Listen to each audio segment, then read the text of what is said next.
অত্যাচার সহ্য করতো না। ওঠ মা ওঠ। দেখো তোর একবারে উতলে উঠছে।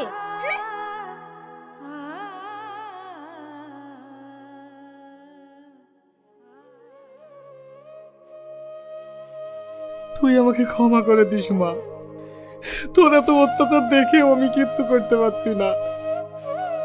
কি বলছো মামা? আসলে আমার কপালটাই পোড়া গো।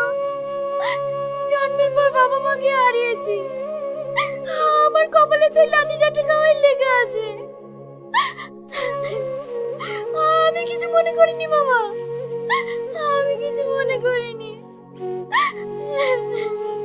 কাঁদিস নি মা, দেখবে আল্লাহ তোর কপালে একদিন অনেক সুখ দেবে।